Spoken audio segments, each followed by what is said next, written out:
नमस्कार दोस्तों, कैसे हैं सब लोग? बच्चे होंगे तो आज हम दूसरे प्रयोग को लेकर आए हैं और इसका जो उद्देश्य है वो है उपलब्ध पादप सामग्री जैसे मटर, पालक, प्याज आदि से डीएनए को पृथक करना। अब इसकी जो अगली हेडिंग रहेगी वो रहेगी आवश्यक सामग्री।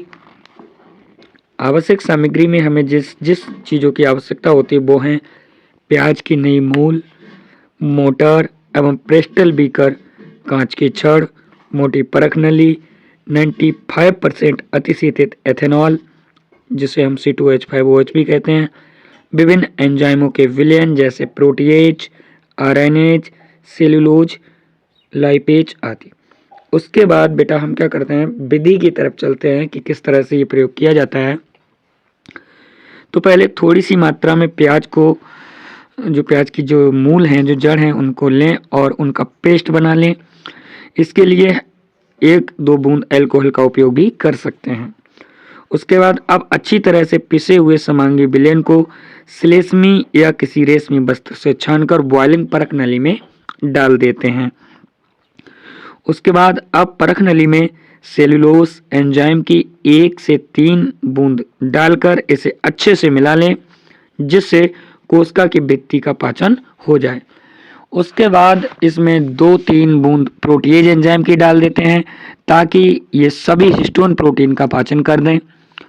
और फिर अब इसमें 1 से 2 बूंद लाइपेज एंजाइम की भी डाल देते हैं, जिससे वसा एवं इसके व्युत्पन्न नष्ट हो जाएं। अब इसमें आरएनएज या राइबोन्यूक्लिएज एंजाइम की 2 से 3 बूंदें डाल देते हैं, जिससे कोशिकाओं में उपस्थित सभी आरएनए नष्ट हो जाते हैं। उसके बाद अब इस परख नली में 95% जो चिल्ड इथेनॉल है उसकी 2 ml मात्रा डाल देते हैं। इसके कारण डीएनए अवक्षेपित हो जाता है। अवक्षेप में कांच की छड़ डालकर इसका थोड़ा सा भाग निकाल लें एवं स्लाइड पर रख देते हैं और इसको सूक्ष्मदर्शी में देखते हैं। अब आता है बेटा प्रेक्षण या ऑब्जर्वेशन। ऑब्जर्वेशन जब हम इसका करते हैं स्लाइड को सूक्ष्मदर्शी पर रखकर, तो हमें इस सूक्ष्मदर्शी में श्वेत चमकीले महीन तंतु दिखाई देते हैं। श्वेत चमकीले महीन तंतु दिखाई देते हैं। फिर जो निष्कर्ष लिखते हैं बेटा हम, तो निष्कर्ष में है प्रयोग में प्रयुक्त किए गए सभी भौतिक एवं रासायनिक प्रक्रमों के बाद दिखाई देने वाली एक चमकीली श्वेत एवं तंतु में जो संरचना होती है वो पादप कोशिका का आनुवांशिक पदार्थ डीएनए होता है। इस प्रयोग को करने के लिए हमें निम्नलिखित सावधानियों को ध्यान में रखकर ये प्रयोग करना होता है।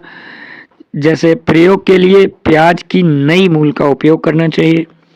सभी उपकरण पूर्णतः यानी कि पूरी तरह से शुष्क एवं साफ होने चाहिए। प्रयोग हेतु ताजे बने विलयन का ही उपयोग करना चाहिए और एथेनॉल 2 से 4 डिग्री सेल्सियस तक ठंडा होना चाहिए। ये सारे प्रयोग की विधि, प्रोसीडर और प्रेक्षण, निष्कर्ष, सावधानियां थीं। Thank you so much. इसी तरह से अगला प्रयोग देखने के लिए हमारी नेक्स्ट वीडियो को जरूर देखिएगा। धन्यवाद।